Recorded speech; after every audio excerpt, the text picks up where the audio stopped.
Нови 100 амбулантни возила вредни 7,5 милиони евра добива македонското здравство. Распишана е јавната набавка и во моментов тече законскиот рок во кој заинтересираните компании можат да ги поднесуваат своите понуди. Возилата ќе бидат распределени низ целата држава, со приоритет за здравствените домови кои имаат најголем број пациенти и недостиг на возила. Очекувањата на надлежните се дека со новите медицински комбиња ќе се подобри работата на брзата помош, транспортот на пациентите до болница ќе биде побрз, а ќе биде подобра и покриеноста во урбаните и во руралните средини. Набавката на 100 нови амбулантни возила значително ќе го унапреди капацитетот на здравствениот систем за одговор при итни состојби и ќе овозможи побрза и поефикасна интервенција со брз и навремен транспорт на пациенти до соодветните здравствени установи. За возилата е предвидена надградена медицинска опрема.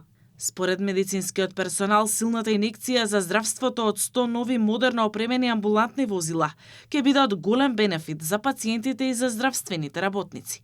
Конкретно, главната служба за итна помош во Скопје располага со 10 исправни возила што секојдневно функционираат. Според раководството, оваа бројка е многу мала за остварување на сите услуги во главниот град. Инаку возниот парк на здравствените установи изминативе 10 години најмногу се обновуваше преку донации. Последен пат јавното здравство во Македонија доби 25 нови амбулантни возила во 2020 година. Од нив 12 беа за итна помош, 6 беа распределени во Скопје, а другите 6 во здравствените домови во Крушево, Кичево, Крива Паланка, Берово, Струга и Дебар, што беше само капка во морето од потреби. 13 возила беа наменети за единицата за домашно лекување во градот Скопје.